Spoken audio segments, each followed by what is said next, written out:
Good afternoon students, कैसे हैं आप। क्लास 9th के सभी बच्चे अपनी हिंदी की बुक निकालिए तथा इसमें आज हम आपको पढ़ाएंगे काव्यखंड में पढ़ाएंगे हम आपको मीराबाई चैप्टर 3 निकालिए 66 पेज पर। 66 पेज पर देखिए, मीराबाई। सबसे पहले हम मीराबाई की जीवनी के बारे में बता दें आपको कि मीराबाई कौन थी, इनकी शिक्षा दीक्षा कब हुई। आइए चलिए हम इसके बारे में आपको बताते हैं। मीराबाई जो है वो जोधपुर के संस्थापक जो थे जोधाजी की प्रपौत्री थी।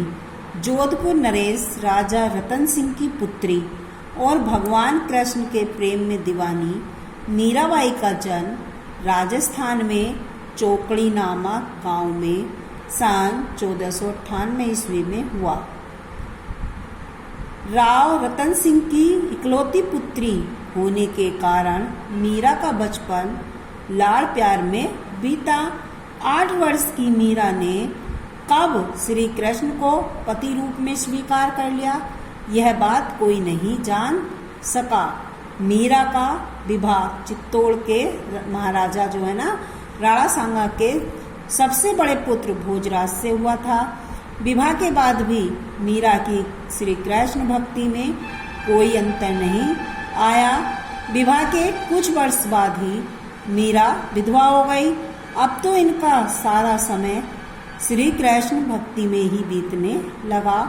वह श्री कृष्ण को अपना प्रियतम मानकर उनके विरह में पद गाती और साधु संतों के साथ कीर्तन तथा नृत्य करती थी। साधु संतों के सत्संग ने राणा को और भी अधिक रुष्ट कर दिया। इन्होंने मीरा को मार डालने का कई बार प्रयास किया।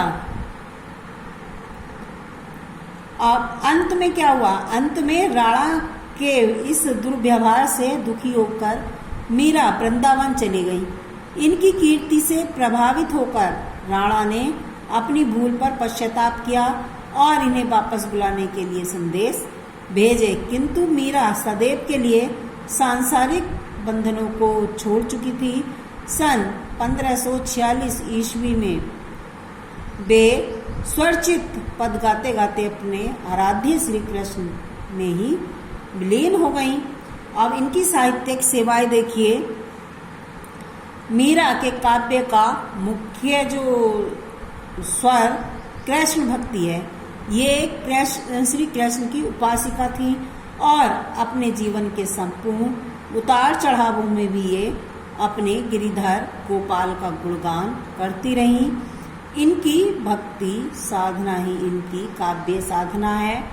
दाम्पत्य प्रेम के रूप में व्याप्त इनके संपूर्ण काव्य में इनके हृदय के मधुर भाव गीत बनकर बाहर उमड़ पड़े हैं। विरह की स्थिति में इनके वेदनापूर्ण गीत इनके हृदय के मधुर भाव गीत बनकर बाहर उमड़ पड़े हैं। विरह की स्थिति में इनके वेदनापूर्ण गीत अत्यंत हृदय स्पर्शी बन पड़े हैं। इनका प्रत्येक पद सच्चे प्रेम की पीड़ से परिपूर्ण है। भाव विभोर होकर गाए गए तथा प्रेम एवं भक्ति से ओतप्रोत इनके गीत आज भी तन्मय होकर गाए जाते हैं। अब देखिए इनकी जो कृतियाँ थी मीराबाई की, मीरा की रचनाओं में इनके हृदय की विहलता देखने को मिलती है। इनके नाम से 7-8 कृतियों के उल्लेख मिलते हैं। एक नरसिंह जी का मायरा, दूसरा गीत गोविंद की टीका, थर्ड इनका है आग, 7 राग गोविंद, फोर्थ है राग सोरठ के पद, 5वां है मीराबाई की मलार, 6 गरबा गीत, 7 राग बिहाग तथा फुटकर पद। नरसिंह जी का मायरा में गुजरात के प्रसिद्ध भाग नरसिंह मेहता की प्रशंसा की गई है। मीरा की अन्य कृतियों को स्वतंत्र रचना नहीं माना जाता है। फुटकर पदों में इनके द्वारा रचित समस्त रागों के पद मिलते हैं। इनकी एकमात्र रचना मीरा पदावली है। यही इनकी प्रसिद्धि का आधार तथा एक महत्वपूर्ण कृति है। और अब आइए इनकी भाषा शैली के बारे में जानकारी दे दें। मीरा ने ब्रज भाषा को अपनाकर अपने गीतों की रचना की। इनके द्वारा प्रयुक्त इस भाषा पर राजस्थानी, गुजराती एवं पंजाबी भाषा की स्पष्ट छाप परिलक्षित होती है। वस्तुतः अपनी भक्ति एवं प्रेम की भावना को व्यक्त करने के लिए इन्हें भी उपयुक्त शब्द मिले। उन शब्दों का उन्होंने सहज रूप में प्रयोग किया। मीरा के सभी पद गए हैं। इन्होंने गीति काव्य की भावपूर्ण शैली अथवा मुक्तक शैली को अपनाया है। इनकी इस शैली में लय और संगीतात्मकता की प्रधानता दृष्टिगोचर होती है। हिंदी साहित्य काश मीरा की मधुर वाणी से युग युग तक गुंजरित होता रहेगा। हिंदी साहित्य में जो स्थान सूर, तुलसी और कबीर को प्राप्त है, वही स्थान मीरा को भी प्राप्त है। मीरा ने मधुर ब्रजभाषा को अपने काव्य का माध्यम बनाया है। इनके द्वारा प्रयुक्त ब्रजभाषा पर राजस्थानी, गुजराती, पश्चिमी हिंदी एवं पंजाबी भाषा की स्पष्ट छाप देखने को मिलती है। मीरा की भाषा जो थी वो सीधी सादी है। वह साधन रूप में अपनाई गई है, न कि साध्य रूप में। सरसता, मधुरता, सरलता, स्पष्टता और प्रभावबोधकता मीरा की भाषा की प्रमुख विशेषता है। सत्यता यह है कि मीरा ने अपने मधुर वाणी से जो कुछ भी कहा वह हिंदी साहित्य की अक्षय निधि है। अब देखिए राग सोरठ के पद में, इसमें मीरा, कबीरदास आदि की पदावली संकलित है। गीत गोविंद की टीका में यह जयदेव के द्वारा रचित गीत गोविंद की टीका है। और मीराबाई की मलार इस नाम के गीत मिलते हैं। ये हो गई आपकी मीराबाई की जीवनी। अब आइए देखिए इसी से संबंधित हम कुछ प्रश्न पूछते हैं। कृष्ण भक्ति शाखा की एकमात्र कवित्व का नाम क्या है?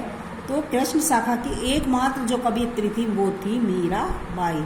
मीराबाई का जन्म कब और कहाँ हुआ? तो मीराबाई का जन्म 1498 ईस्वी में हुआ।